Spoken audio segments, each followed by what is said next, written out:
ณะอุบาสกบาสิกาที่พระโบสถก็มาร่วมกิจกรรมที่นี่ก็เดี๋ยวจะขอนำกล่าวคำประกาศอุโบสถนิดหนึ่งนะคะอาชะโพนโตสุกปัคคัสสะอัตมีทีวโสเอวรูโปโขโปนโตทิวโสพุทเทนะภควตาบัญญัตตัสสะธรรมสวนัสสะเจวะตถทายะอุปาสกะอุปาสิกานังอุโปสถกรรมสัจจกาโลโหติ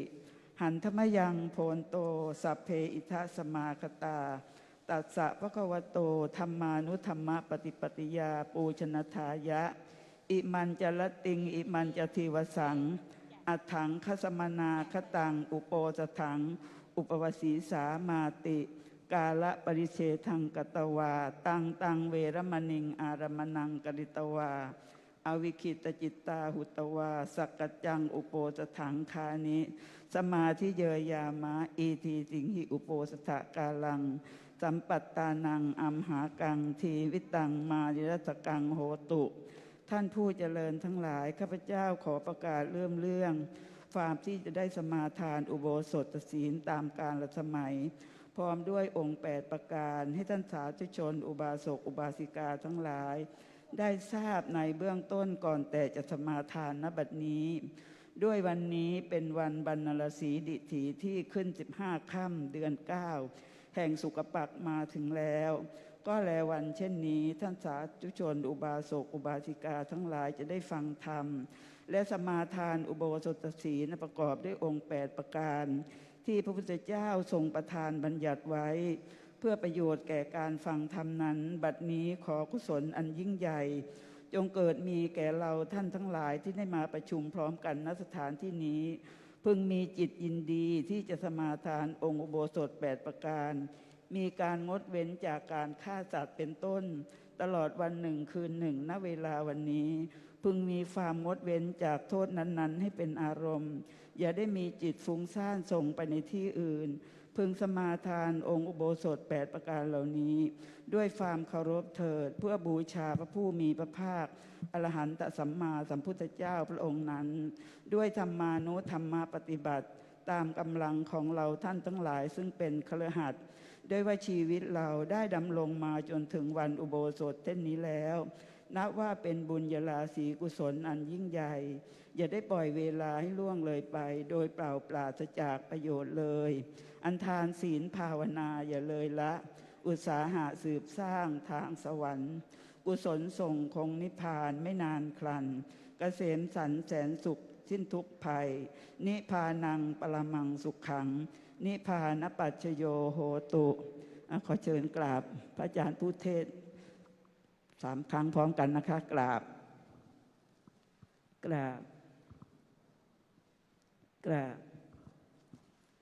สมาทานอุโบสถศีลนะคะมายังพันเตติสรเนนะสหะอัฏฐังคัสมนาคตังอุโป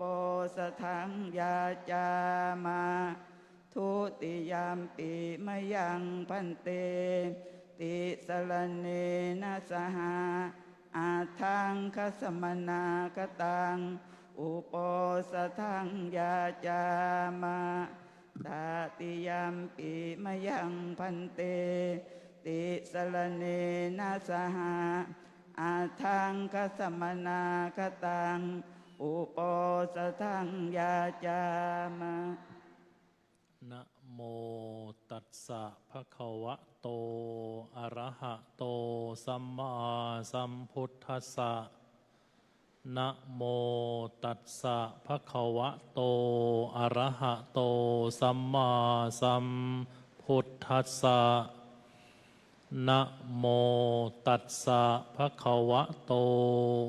อะระหะโตสัมมาสัมพุทธัสสะนะโมตัสสะภะคะวะโตอะระหะโตสัมมาสัมพุทธัสสะนะโมตัสสะภะคะวะโตอะระหะโตสัมมาสัมพุทธัสสะ นะโมตัสสะภะคะวะโตอะระหะโต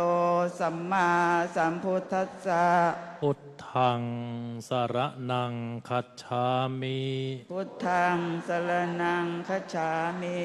ข้าพระเจ้าถึงซึ่งพระพุทธเจ้า ข้าพระเจ้าถึงซึ่งพระพุทธเจ้า เป็นที่พึ่งเป็นที่ระลึก เป็นที่พึ่งเป็นที่ระลึก ธัมมังสรณังคัจฉามิ ธัมมังสรณังคัจฉามิ ข้าพระเจ้าถึงซึ่งพระธรรม ข้าพระเจ้าถึงซึ่งพระธรรม เป็นที่พึ่งเป็นที่ระลึก เป็นที่พึ่งเป็นที่ระลึก สังฆังสรณังคัจฉามิ สังฆังสรณังคัจฉามิ ข้าพระเจ้าถึงซึ่งพระสงฆ์ ข้าพระเจ้าถึงซึ่งพระสงฆ์ เป็นที่พึ่งเป็นที่ระลึก เป็นที่พึ่งเป็นที่ระลึก พุทติยัมปิพุทธังสรณังคัจฉามิ ทุติยามปิพุทธังสรณังคัจฉามิ ข้าพระเจ้าถึงซึ่งพระพุทธเจ้า ข้าพระเจ้าถึงซึ่งพระพุทธเจ้า เป็นที่พึ่งเป็นที่ระลึก เป็นที่พึ่งเป็นที่ระลึก แม้นหนที่สอง แม้หนที่สอง พุทติยัมปิธัมมังสรณังคัจฉามิ ทุติยามปิธัมมังสรณังคัจฉามิ ข้าพระเจ้าถึงซึ่งพระธรรม ข้าพระเจ้าถึงซึ่งพระธรรม เป็นที่พึ่งเป็นที่ระลึก เป็นที่พึ่งเป็นที่ระลึก แม้นหนที่สอง แม้หนที่สอง พุทติยัมปิสังฆังสรณังคัจฉามิ ทุติยามปิสังฆังสรณังคัจฉามิ ข้าพระเจ้าถึงซึ่งพระสงฆ์ ข้าพระเจ้าถึงซึ่งพระสงฆ์ เป็นที่พึ่งเป็นที่ระลึก เป็นที่พึ่งเป็นที่ระลึก แม้นหนที่สอง แม้หนที่สอง ตติยัมปิพุทธังสรณังคัจฉามิ ตติยามปิพุทธังสรณังคัจฉามิ ข้าพระเจ้าถึงซึ่งพระพุทธเจ้า ข้าพระเจ้าถึงซึ่งพระพุทธเจ้า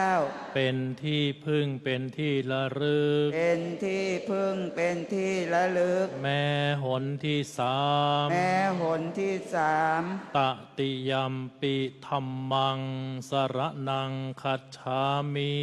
ตติยามปิธัมมังสรณังคัจฉามิ ข้าพระเจ้าถึงซึ่งพระธรรม ข้าพระเจ้าถึงซึ่งพระธรรม เป็นที่พึ่งเป็นที่ระลึก เป็นที่พึ่งเป็นที่ระลึก แม้หนที่สาม แม้หนที่สาม ตติยัมปิสังฆัง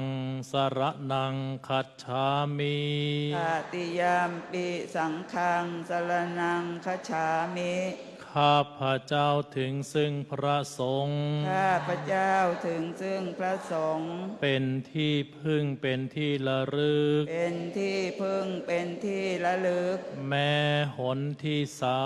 ม แม้หนที่สาม ติสรณะขมานังนิธิตัง อามะพันเต ปานาติปาตา เวระมณีสิกขาปะทังสมาธิยามิ ปานาติปาตา เวรมณีสิกขาปะทังสมาธิยามิ ข้าพระเจ้าสมาทานสิกขาบท ข้าพระเจ้าสมาทานสิกขาบท คือเว้นจากการทำสัตว์ที่มีชีวิตให้ตกล่วงไป เว้นจากการทำสัตว์ที่มีชีวิตให้ตกล่วงไป ด้วยกายหรือวาจา ด้วยกายหรือวาจา อทินนาทานา เวระมณีสิกขาปะทังสมาธิยามิ อทินนาทานา เ เวระมณีสิกขาปะทังสมาธิยามิ ข้าพเจ้าสมาทานสิกขาบท ข้าพเจ้าสมาทานสิกขาบท คือเว้นจากถือเอาพระสดุ คือเว้นจากถือเอาพัสดุ อันบุคคลอื่นห่วงห้าม อันบุคคลอื่นห่วงห้าม อพรหมจริยา เวระมณีสิกขาปะทังสมาธิยามิ อะพรหมจริยา เวระมณีสิกขาปะทังสมาธิยามิ ข้าพเจ้าสมาทานสิกขาบท ข้าพเจ้าสมาทานสิกขาบท คือเว้นจากการประพฤติผิด คือเว้นจากการประพฤติผิด มิใช่กิจพรหมจรรย์ มิใช่กิจพรหมจรรย์ โมสาวาทา เวระมณีสิกขาปะทังสมาธิยามิ มุสาวาทา เวระมณีสิกขาปะทังสมาธิยามิ ข้าพเจ้าสมาทานสิกขาบท ข้าพเจ้าสมาทานสิกขาบท คือเว้นจากวาจาที่กล่าวเท็จไม่จริง คือเว้นจากวาจาที่กล่าวเท็จไม่จริง ล่อลวงผู้อื่น ล่อลวงผู้อื่น สุราเมรยะ มัชฌะปมาทัฏฐานา เวระมณีสิกขาปะทังสมาธิยามิ สุราเมรยะมัชฌะปมาตฐานา เวระมณีสิกขาปะทังสมาธิยามิ ข้าพเจ้าสมาทานสิกขาบท ข้าพเจ้าสมาทานสิกขาบท คือเว้นจากเหตุเป็นที่ตั้งแห่งความประมาท คือเว้นจากเหตุอันเป็นที่ตั้งแห่งความประมาท คือดื่มน้ำที่ทำผู้ดื่มให้เมา คือดื่มน้ำที่ทำผู้ดื่มให้เมา กล่าวคือสุราและเมลัย กล่าวคือสุราและเมรัย วิการะโภชนา เวระมณีสิกขาปะทังสมาธิยามิ วิกาลโภชนา เวระมณีสิกขาปะทังสมาธิยามิ ข้าพเจ้าสมาทานสิกขาบท ข้าพเจ้าสมาทานสิกขาบท คือเว้นจากบริโภคอาหารในเวลาอันผิด คือเว้นจากบริโภคอาหารในเวลาอันผิด ตั้งแต่พระอาทิตย์เที่ยงแล้วไป ตั้งแต่พระอาทิตย์เที่ยงแล้วไป จนถึงอรุณขึ้นมาใหม่ จนถึงอรุณขึ้นมาใหม่ นัจจะขีตะวาทิตะวิสุกทัสสนะ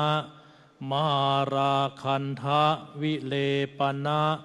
ธารณะมันดนะวิภูสนัทธานา เวระมณีสิกขาปะทังสมาธิยามิ นาจะคีตะวาทิตะวิสุกทัสสนะมาลาคันทาวิเลปนะธารณะมันดนะวิภูสนฐานา เวระมณีสิกขาปะทังสมาธิยามิ ข้าพเจ้าสมาทานสิกขาบท ข้าพเจ้าสมาทานสิกขาบท คือเว้นจากดูฟ้อนรำขับร้อง คือเว้นจากดูฟ้อนลำขับร้อง และประโคมเครื่องดนตรี และประโคมเครื่องดนตรี บรรดาข้าศึกแก่กุศล บรรดาเป็นข้าศึกแก่กุศล และทัดทรงตกแต่งประดับประดาร่างกาย และทัดทรงตกแต่งประดับประดาร่างกาย ด้วยดอกไม้ของหอม ด้วยดอกไม้ของหอม และเครื่องลูบไร้ให้เกิดยั่วยวนต่างๆ และเครื่องรูปไล้ให้เกิดยั่วยวนต่าง อุจจาสยนะมหาสยนา เ เวระมณีสิกขาปะทังสมาธิยามิ อุจจาสยนะมหาสยนาเวระมณีสิกขาปะทังสมาธิยามิ ข้าพระเจ้าสมาทานสิกขาบท ข้าพระเจ้าสมาทานสิกขาบท คือเว้นจากที่นั่งที่นอนอันสูงใหญ่ คือเว้นจากที่นั่งที่นอนอันสูงใหญ่ ภายในใส่นุ่นและสำลี ภายในใส่นุ่นและสำลี อิมังอัตถังคะสมนันคะตัง อิมังอัตถังคสมนาคตัง พุทธปัญญตังอุโปสถัง พุทธบัญญัตตังอุโปสถัง อิมันจรัตติงอิมันจะทิวสัง อิมันจะลัตติงอิมันจะทิวสัง สัมมาเทวะอภิรักขิตุงสมาธิยามิ สัมมาเจวะอภิรักขิตุงสมาธิยามิ ข้าพระเจ้าสมาทานอุโบสถ ข้าพระเจ้าสมาทานอุโบสถ อันพระพุทธเจ้าทรงบัญญัติไว้ อันพระพุทธเจ้าทรงบัญญัติไว้ ประกอบไปด้วยองค์8ประการนี้ ประกอบไปด้วยองค์8ประการนี้ เพื่อจะรักษาไว้ด้วยดี เพื่อจะรักษาไว้ด้วยดี มิให้ขาดมิให้ทำลาย ขาดไม่ให้ทำลาย ตลอดวันหนึ่งคืนหนึ่งณเวลาวันนี้ ตลอดวันหนึ่งคืนหนึ่งณเวลาวันนี้ อิมานิอัตถสิกขาปทานนิอุปโปสถศีลวเสนะสาธุกังคัตตวาอัปปมาเทนะรักขิตตพานิ อามาพันเต ปานังนะหันเยนะจาทินนะมาธิเยมุสานะภาเสนะจะมัชฌะโปสิยาอพรัมมจาราวิระเมยะเมถุนารัตติงนะพุนเชยะวิการะโภชนังมาลังนะทาเรนะจะคันทมาจะเรมันเจชมายังวะสะเยทะสันทะเตเอตันหิอัตถังคิกมาหุโปสถังพุทเทนะทุกขันตะคุณาปกาสิตังตัสสมาหิตมเหปิอิธานิสัพเพยัตถาสมาธินนามิมังอุโปสถังเอกัมปิอักขังอวิติกมิตวาสัทธาสัทธารักขตะอัปปมัตตาสีเลนะสุขติงยันติ สาธุ สีเลนะโภคะสัมปทา สาธุ สีเลนะนิพพุติงยันติ สาธุ ตัดสมาสีรังวิโสทะเยเอ สาธุพระมาจโลกาเทปติสัมปติกาดอันเฉลีอันทิวารังอายาจะทาสันติทัสสันตาปะละชาคาชาติกาเทเสตุธรรมังอนุกรรมปิมังปัจจังจตุทัสสีบานนาราสียาจะปักขันสาธามิกาลาพุทเทนะปัญญตตา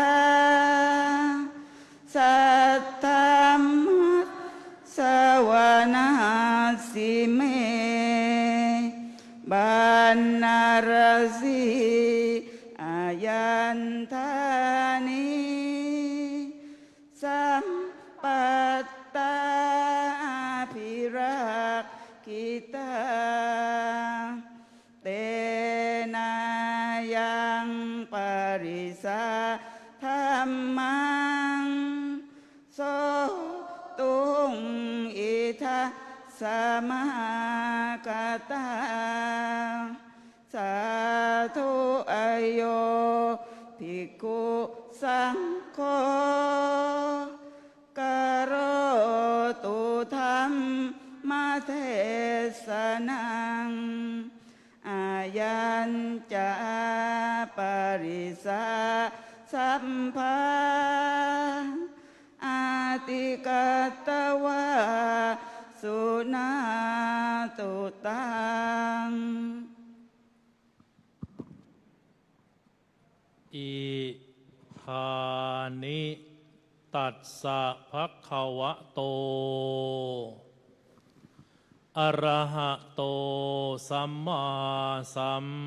พุทธัสสะปรินิพพานโตปัฏฐายะอัฏฐสัทธยุตตระปัญจสตาธิกานิทเวสังวัชระสหสานิอติกันตานิปัจจุปันนการะวะเสนะสาวนะมาสัสสะนวมังทินังวาระวะเสนะปนะโสระวาโรโหติเอวังตัสสะภะคะวะโต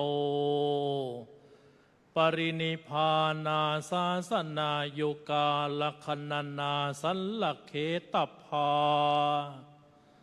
อิโตปรังสักกัจจังธัมโมโสตโพติอีสุพระมัสสดุพระพุทธศาสนายุกาลนับจำเดิมแต่วันเสด็จดับขันธปรินิพพานแห่งพระองค์สมเด็จพระผู้มีพระภาคอรหันตสัมมาสัมพุทธเจ้าพระองค์นั้นบัดนี้ล่วงแล้วได้2,568 พระวษาปัจจุบันณสมัยสิงหาคมมาศสุรทินที่9วันนี้วันเสาร์เป็นปัจจุบันนวันพระพุทธศาสนายุกาล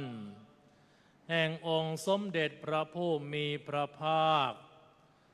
อันพุทธศาสนิกเมธีชนผู้เป็นพุทธบริษัทจะพึงกำหนดนับด้วยประการฉนี้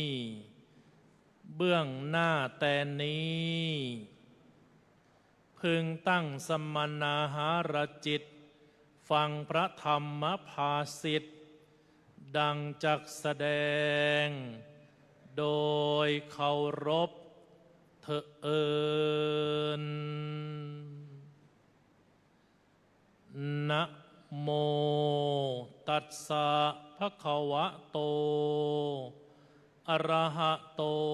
สัมมาสัมพุทธัสสะนะโมตัสสะภะคะวะโตอะระหะโตสัมมาสัมพุทธัสสะนะโมตัสสะภะคะวะโต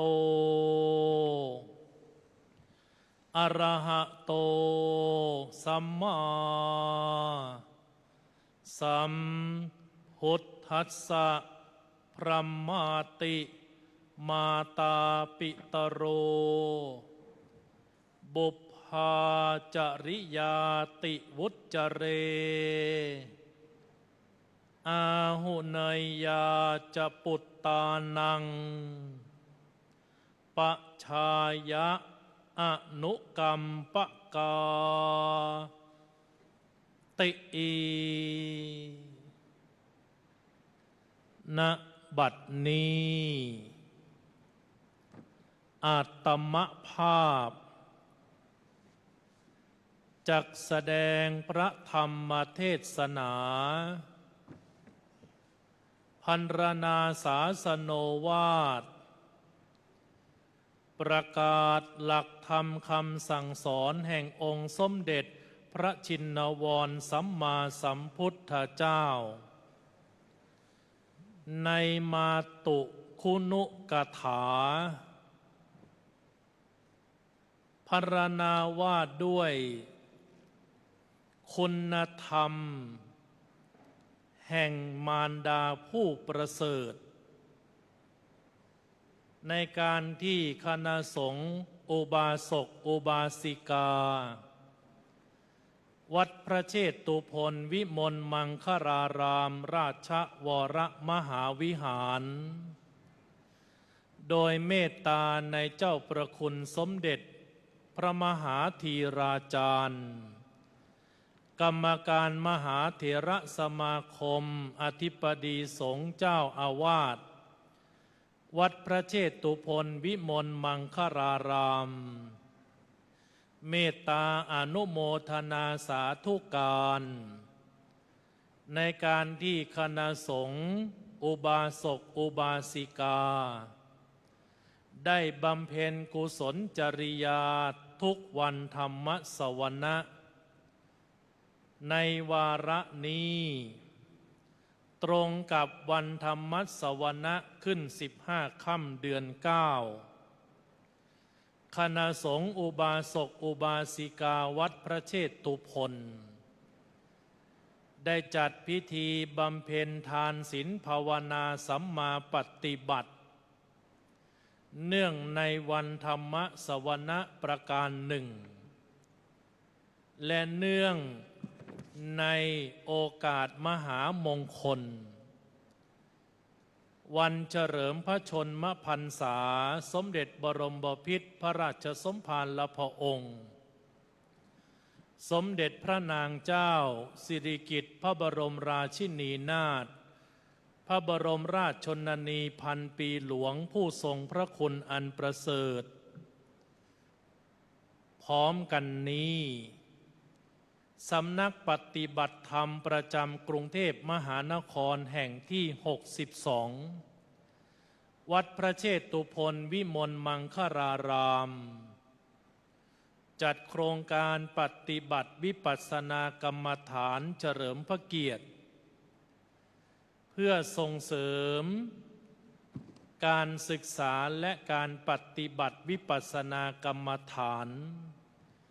แก่พุทธศาสนิกเมธีชนผู้มีกุศลฉันทะ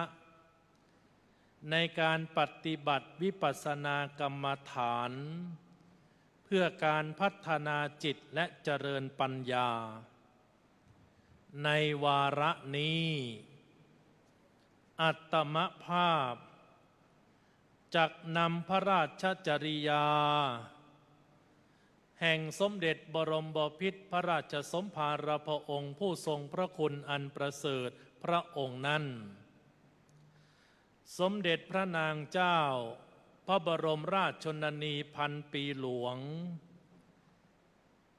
มีพระราชศรัทธาในพระบวรพุทธศาสนา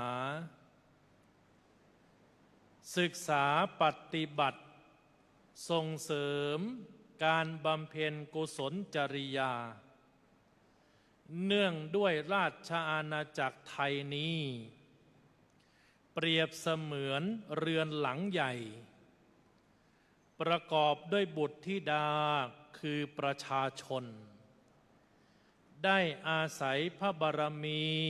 แห่งบิดรมารดาของประเทศชาติไทย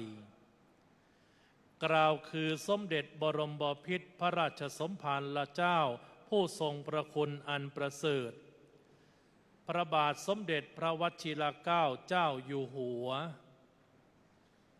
และสมเด็จพระนางเจ้า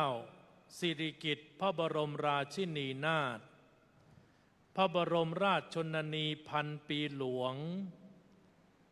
พร้อมด้วยสมเด็จพระนางเจ้าพระบรมราชินีและพระบรมวงศานุวงศ์ทุกพระองค์สถาบันชาติสถาบันพระพุทธศาสนาสถาบันพระมหากษัตริย์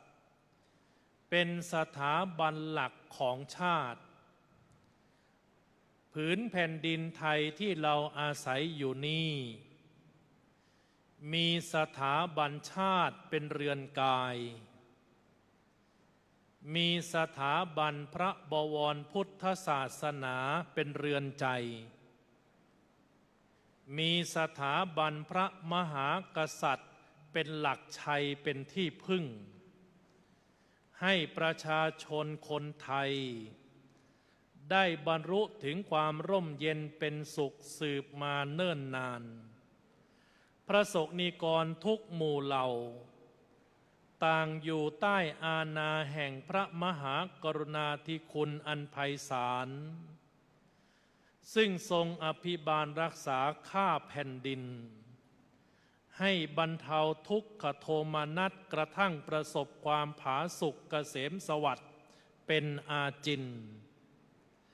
ทั้งนี้ก็ด้วยพระราชจริยาแห่งความเป็นกัลยาณมิตรเพราะเหตุนี้พระสงฆ์นิกรชาวไทยทั้งปวงจึงเทิดทูนสมเด็จพระนางเจ้าพระบรมราชชนนีพันปีหลวงด้วยความตระหนักแน่แก่ใจว่าทรงเป็นแม่แห่งแผ่นดินผู้เปี่ยมด้วยน้ำใจใสสะอาดมีแต่ความปรารถนาดีต่อประสบนิกรประชาชนชาวไทยอุปมาประหนึ่งพระพรหมผู้เป็นกัลยาณมิตรผู้เสถียรสถิตเป็นมิ่งขวัญประจำเย้าเรือนไทยสมด้วยพระพุทธภาษิตบทที่ว่ามาตามิตังสเกคะเรแปลความว่ามารดาเป็นมิตรในเรือนของตนในทุกสถานสมเด็จบรมบพิตรพระราชสมภารเจ้าสมเด็จพระนางเจ้าสิริกิติ์พระบรมราชินีนาถพระบรมราชชนนีพันปีหลวงพระองค์นั้นทรงมุ่งมั่นบำเพ็ญพระราชกรณียกิจเพื่อพระสงฆ์นิกรมาเนิ่นนานกว่า8 ทศวรรษทรงถึงพร้อมด้วยพระราชจริยวัตรอันสอดคล้องต้องด้วยธรรมะขององค์สมเด็จพระจินวรสัมมาสัมพุทธเจ้าโดยเฉพาะอย่างยิ่งในข้อทานซึ่งหมายถึงการให้การแบ่งปันการเสียสละและการเอื้อเฟื้อเป็นคุณธรรมสำคัญที่พุทธศาสนิกเมธีชนผู้เป็นพุทธบริษัททั้งหลายพึงที่จะน้อมนำมาประพฤติปฏิบัติแม้แต่สมเด็จพระบรมศาสดาจารย์สัมมาสัมพุทธเจ้าก็ทรงสั่งสมพระทานบารมีมาแล้วนับอเนกอนันตชาติปรากฏความตอนชัดในคุณธรรมมหาชาติเวสสันดรชาดกการให้ทานนี้เป็นคุณธรรมพื้นฐานที่สำคัญอันว่าการให้ตามหลักพระบวรพุทธศาสนานั้นจำแนกได้เป็นหลายสถานกล่าวคืออามิสทานหนึ่งด้วยการให้วัตถุสิ่งของธรรมทานหนึ่งกล่าวคือการสั่งสอนอบรมคุณธรรมส่งเสริมศีลธรรมเพื่อนำออกจากความทุกข์หรือการให้กำลังใจและการให้วิชาความรู้ และอภัยทานหนึ่งกล่าวคือการให้ชีวิตการช่วยเหลือผู้ตกทุกข์ได้ยากให้ทุเราทุกภัย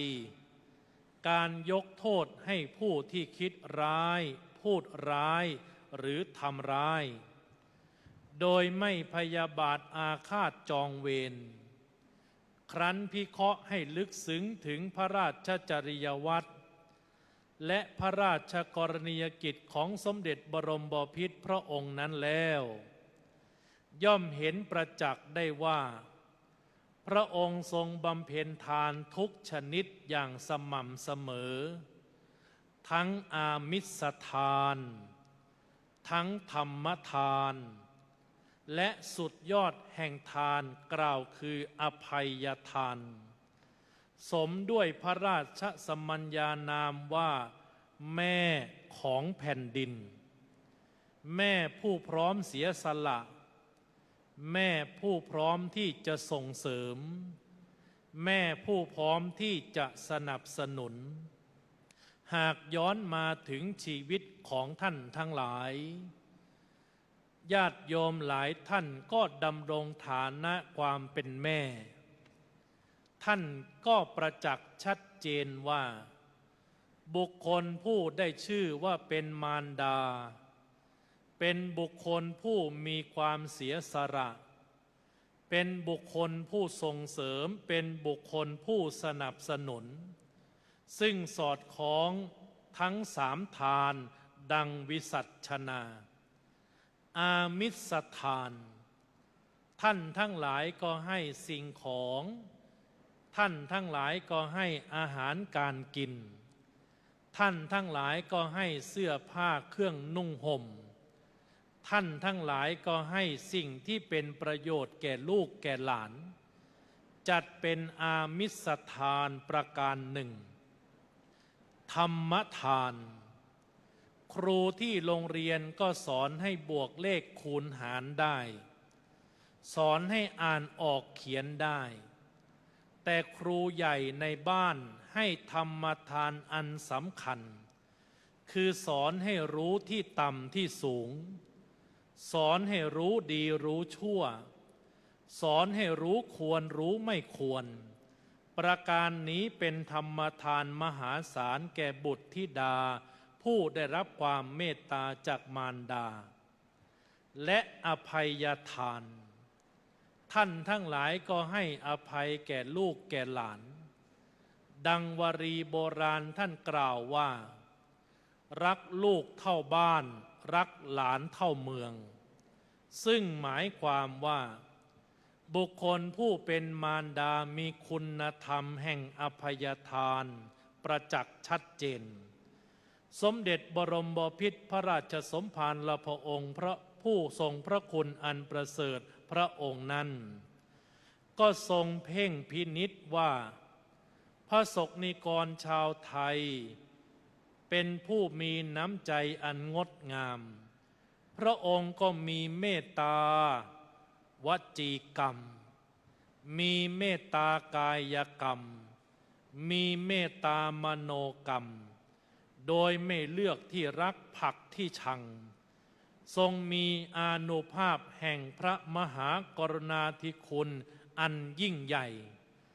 สมเด็จบรมบพิตรพระราชสมภารเจ้าผู้ทรงพระคุณอันประเสริฐพระองค์นั้นทรงตั้งพระราชหฤทัยหมายมุ่งประโยชน์สุขของประชาราษฎรเป็นเป้าหมายแห่งการบำเพ็ญพระราชกรณียกิจเคียงข้างสมเด็จบรมบพิตรพระบาทสมเด็จพระบรมชนากาธิเบศรมหาภูมิพลอดุลยเดชมหาราชบรมนาถบพิตรผู้ทรงพระคุณอันประเสริฐด้วยพระมหากรุณาธิคุณทั้งปวงนี้สอดคล้องด้วยคุณธรรมในพระบวรพุทธศาสนาปรากฏชัดด้วยทานทั้งสามประการดังวิสัชนาและเพิ่มพูนด้วยพระเมตตาซึ่งปรากฏเป็นคุณธรรมของผู้ใหญ่ เป็นคุณธรรมของบิดามารดาที่เราท่านทั้งหลายคุ้นหูว่าพรหมวิหารธรรมพรหมวิหารธรรมนี้องค์สมเด็จพระชินสีสัมมาสัมพุทธเจ้าทรงยกย่องว่าเป็นคุณธรรมของมนุษย์ที่เหนือมนุษย์ทั้งปวงเพราะผู้เป็นบิดามารดาเป็นผู้อนุเคราะห์บุตรท่านจึงเรียกว่าพระพรหมหรือบุรพาจารย์กล่าวคือเป็นครูคนแรกเป็นอาหุไนยบุคคลกล่าวคือเป็นบุคคลผู้ควรบูชาพระพุทธศาสนาจึงยกย่องฐานะของพ่อแม่เป็นบุคคลที่ยิ่งใหญ่ทรงเปรียบได้ดังพระพรหมดังพระบาลีบทที่ว่าพรหมสัทธิสะวุติตายะเตพรหมาติวุจจันติแปลความว่าแม่และพ่อทั้งหลายท่านเรียกว่าพระพรหมเพราะเป็นผู้มีความประพฤติดุจพรหมเช่นนี้พรหมหรือเท้ามหาพรหมคอยตรวจดูสัตว์โลกเพื่อจะได้ช่วยเหลือให้พ้นภัยช่วยให้มีความสุขช่วยให้พ้นทุกข์ความเป็นพ่อเป็นแม่ก็เป็นเช่นนั้นคอยดูแลช่วยเหลือลูกๆให้พ้นจากภัยให้มีความสุขเชกเช่นเดียวกันสอดคล้องด้วยคติธรรมที่บัณฑิตบูรพาจารย์ท่านลิขิตว่าพ่อแม่เป็นพระพรหมสี่ภักตารักษาลูกสอนรู้ถูกรู้ผิดอาจารย์ใหญ่เป็นพระอรหันต์ทองคำพ่องอำไพเป็นผู้ให้ใจเจือจุนยามคิดถึงก็เยี่ยมหน้ามาให้เห็นลูกลำเค็ญปรากฏหน้ามาช่วยเหลือลูกได้ดีหน้าปรีดามาจุนเจือตกต่ำเหลือหน้าพ่อแม่แค่2 คนคุณธรรมประการนี้เป็นคุณธรรมที่ประเสริฐเป็นคุณธรรมที่งดงามกล่าวคือมีเมตตาเป็นขั้นต้นมีความปรารถนาดีต่อลูกต่อหลานมีความปรารถนาดีต่อบุคคลที่ตนเองเมตตาเมตตาธรรมขำจุลโลกหากเมตตาไปหล่นที่ใดที่นั่นมีแต่ความสุขความทุกข์เจือจางหากเมตตาปกครองป้องภัยให้ใครบุคคลนั้นมีความสะดวกมีความสบายดังที่พระเถระท่านสาธกอุปมาว่าเมตตาเหมือนหลังคาบ้านบ้านใดมีเมตตาบ้านนั้นไม่ร้อนจนเกินไปบ้านนั้นไม่หนาวจนเกินควรเมตตาเหมือนหลังคาบ้านถ้าบ้านใดมีหลังคาบ้านที่คอยคุ้มครองภัยจากฟ้าฝนคือความทุกข์จากแสงแดดคือความลำบากเมตตาคุ้มครองภัยจึงเป็นคุณธรรมอันประเสริฐของผู้เป็นบิดามารดาประการที่1ประการที่2กรุณาเห็นใจเข้าใจและสามารถเสริมสร้างกำลังใจด้วยการให้กำลังใจแก่ลูกแก่หลานทุกวันนี้ลูกหลานมีที่ปรึกษาเหลือน้อยเต็มทีจะไปปรึกษาใครก็ไม่กล้าจะพูดเต็มปากเต็มคำกลับมาบ้านจะคุยกับพ่อกับแม่กับปู่ย่าตายายบางครั้งบางเวลาด้วยภาระงานที่มากด้วยความเหนื่อยล้าจากการประกอบสัมมาอาชีพจากคำสอนก็เป็นคำตัดพ้อ จากคำสั่งสอนก็เป็นคำที่ทำให้สอดเสียดไม่สบายใจลูกหลานก็เลยไม่รู้จะไปปรึกษาใครหากคุณโยมมีกรุณาธรรมคุณโยมเห็นใจเข้าใจเขาดีแล้วคุณโยมก็มีมุทิตาธรรมชื่นชมเชิดชูให้ลูกให้หลานได้เห็นความดีความงามในการที่เขาได้เพียรพยายามทำอะไรสักอย่างหนึ่งอย่ารอความสำเร็จที่ลูกหลานยกมอบให้โยมแต่โยมสามารถชื่นชมความสำเร็จของลูกของหลานได้ทีละเล็กทีละน้อยเหมือนการหยอดกระปุกออมสินลูกทำถูกหลานทำดีโยมก็ชื่นชมได้ต่อเนื่องพ่อชมคำแม่ชมคำเทวดานางฟ้าก็ชมคำพ่อบ่นคำแม่บ่นคำผีก็บ่นคำเช่นเดียวกันดังนั้นมุทิตาจิตในบ้านมุทิตาจิตในครอบครัวมุทิตาจิตในชุมชนที่ทำงานเป็นความชื่นชมกันและกันก่อให้เกิดความสะดวกความสบายความร่มเย็นคุณธรรมประการสุดท้ายอุเบกขาอุเบกขาในยะนี้ในฐานะมารดาผู้ประเสริฐในฐานะพระอรหันต์ในเรือนเราสามารถเข้าไปดูอย่างใกล้ชิดประคับประคองคอยตรวจตาคอยแนะนำแต่ไม่ใช่จับผิดหรือพิพากษาให้กำลังใจเป็นแรงบันดาลใจให้ลูกให้หลานได้กราบไหว้ได้รับความอบอุ่นอิ่มเอมจากพระอรหันต์ในบ้านทั้งสี่ประการนี้สอดคล้องด้วยคุณธรรมที่สมเด็จบรมบพิตรพระราชสมภารพระองค์ผู้ทรงพระคุณอันประเสริฐพระองค์นั้นได้ประพฤติปฏิบัติเป็นกำลังใจให้กับพระสงฆ์นิกรชาวไทยเสมอมาดังอุเทศเทศนาที่อัตมภาพได้อัญเชิญขึ้นเป็นอุเทศบทความเบื้องต้นว่าพรัมมาติมาตาปิตโรบุพาจริยาติวุจเรเป็นต้นซึ่งแปลความว่าพ่อแม่เป็นผู้ที่ประเสริฐ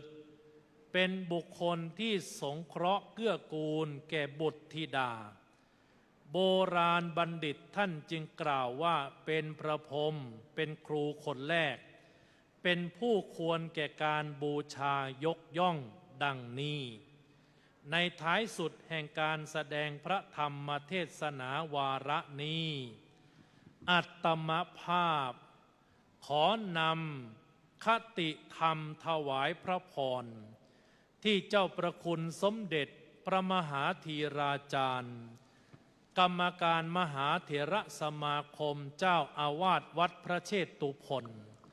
ได้นิพนธ์เพื่อถวายพระพรชัยมงคล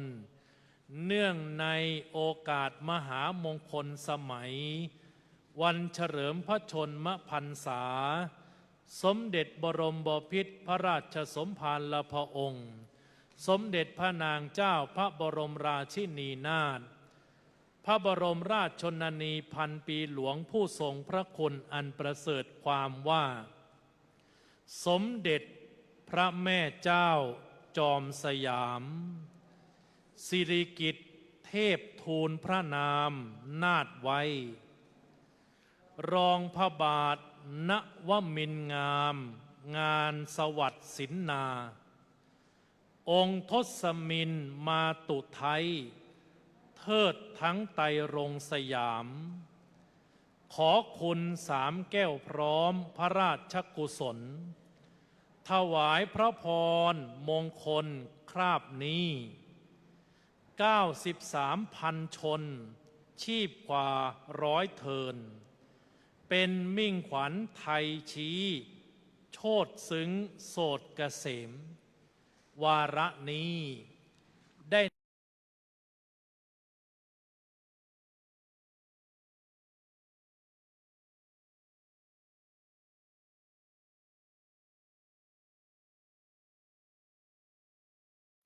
จะร่วมกันถวายพระพรชัยมงคล ด้วยบทนิพนธ์ถวายพระพรชัยมงคล ว่าพร้อมๆอัตมภาพเสียงดังๆนะ ร่วมกันถวายพระพรชัยมงคล3 รอบ น้อมถวายสมเด็จบรมบพิตรพระราชสมภารพระองค์ สมเด็จพระนางเจ้าสิริกิติ์พระบรมราชินีนาถพระบรมราชชนนีพันปีหลวงผู้ทรงพระคุณอันประเสริฐ สมเด็จพระแม่เจ้าจอมสยามสิริกิติ์เทพทูตรองพระบาทณวมินทร์งาม งานสวัสดิ์สินนา องค์ทศมินมาตุไทย เทิดทั้งไตรรงค์สยาม ขอคุณ3 แก้วพร้อมพระราชกุศลนี้93,000 ชน ชีพกว่า100 เทิน เป็นมิ่งขวัญไทยชี้ โชติซึ้งโสดเกษม สมเด็จพระแม่เจ้าจอมสยามสิริกิติ์เทพทูลพระนามนาถไว้ รองพระบาทณวมินทร์งาม งานสวัสดิ์สินนา องค์ทศมินมาตุไทย เทิดทั้งไตรรงค์สยาม ขอคุณ3 แก้วพร้อมพระราชกุศล ถวายพระพรมงคลคราบนี้93,000 ชน ชีพกว่า100 เทิน เป็นมิ่งขวัญไทยชี้ โชติซึ้งโสดเกษม สมเด็จพระแม่เจ้าจอมสยามสิริกิติ์เทพทูลพระนามนาถไว้ รองพระบาทณวมินทร์งาม งานสวัสดิ์สินนา องค์ทศมินมาตุไทย เทิดทั้งไตรรงค์สยาม ขอคุณ3 แก้วพร้อมพระราชกุศล ถวายพระพรมงคลคาบนี้93,000 ชน ชีพกว่า100 เทิน เป็นมิ่งขวัญไทยชี้โสดซึ้งโสดเกษม เนื่องในโอกาสเฉลิมพระชนมพรรษา คณะสงฆ์อุบาสกอุบาสิกา วัดพระเชตุพนวิมลมังคลาราม มีจิตสโมสรสมานฉันท์พร้อมเพียงกันฉลองพระมหากรุณาธิคุณ ด้วยการถวายพระพรชัยมงคล จากการปฏิบัติวิปัสสนากรรมฐาน การบำเพ็ญทานศีลภาวนา เป็นความรักความปรารถนาดีอย่างจริงใจ เพื่อความผาสุกของพระสงฆ์นิกรชาวไทยจักบังเกิดขึ้นได้สมพระราชฤทัยปรารถนา ขออานุภาพแห่งคุณพระศรีรัตนตรัย และพระราชกุศลธรรมจริยา โปรดอภิบาลรักษาสมเด็จบรมบพิตรพระราชสมภารและพระองค์ผู้ทรงพระคุณอันประเสริฐ สมเด็จพระนางเจ้าสิริกิติ์พระบรมราชินีนาถพระบรมราชชนนีพันปีหลวง ให้ทรงพระเจริญด้วยจตุรพิธพรชัย เสด็จสถิตเป็นกำลังพระหัตถ์พระราชฤทัย แด่พระบาทสมเด็จพระวชิรเกล้าเจ้าอยู่หัว และพระบรมวงศานุวงศ์ทุกพระองค์ และเป็นมิ่งขวัญแห่งราชอาณาจักรไทย อำนวยสัพพมงคลแด่พระสงฆ์นิกรชาวไทยตลอดกาลเป็นนิจเทศนาปริโยสาเน ในอวสานแห่งการแสดงพระธรรมเทศนา รัตนัตยานุภาเวนะรัตนัตยเตชะสาด้วยเดชเดชะแห่งคุณของพระศรีรัตนตรัยโปรดอภิบาลรักษาอำนวยพรอุบาสกอุบาสิกาพุทธศาสนิกเมธีชนมีพรานามัยแข็งแกร่งมีจิตใจที่หนักแน่นในการบำเพ็ญทานศีลภาวนาสัมมาปฏิบัติและส่งเสริมสนับสนุนให้คณะสงฆ์ทั้งมวลมีผาสุกวิหารธรรมเป็นหลักใจให้กับพุทธบริษัทในการศึกษาปฏิบัติธรรมในการเผยแผ่ธรรมในการส่งเสริมการอยู่ร่วมกันอย่างสันติสุขมีครอบครัวที่อบอุ่นด้วยพระธรรมร่มเย็นเป็นสุขสวัสดีภายใต้ร่มบารมีธรรมแห่งสถาบันชาติสถาบันพระบวรพุทธศาสนาและสถาบันพระมหากษัตริย์ทุกท่านทุกประการแสดงพระธรรมเทศนามาสมสมัยแก่เวลาจึงขอสมมุติยุติลงคงพระธรรมเทศนาไว้แต่เพียงเท่านี้เอวังก็มีด้วยประการฉนี้อันธรรมยังสาธุการังกโรมาเสสาธุสาธุสาธุ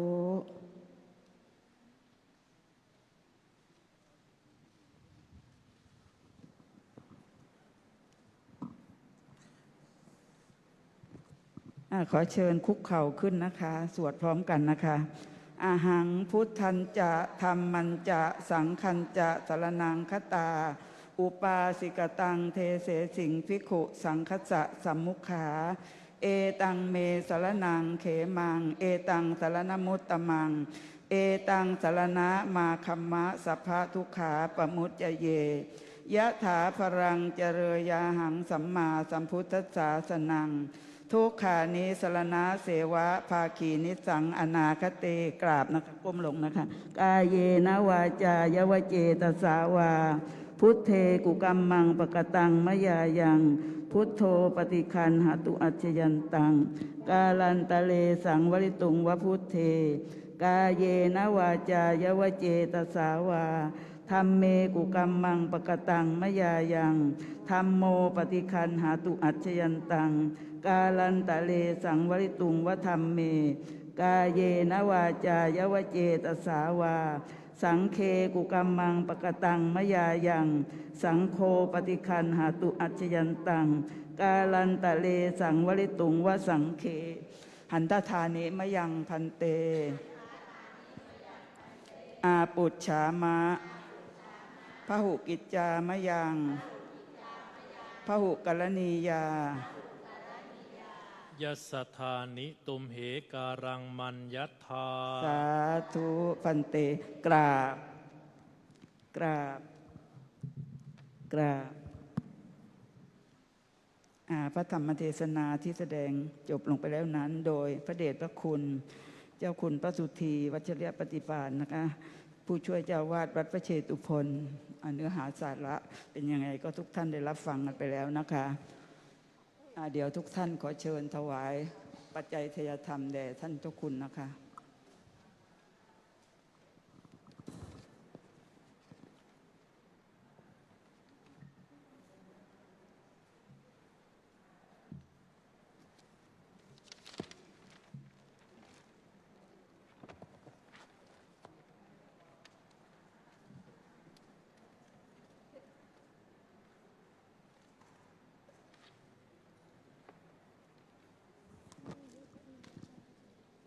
ขอเชิญทุกท่านนะคะขอเชิญนะคะเดี๋ยว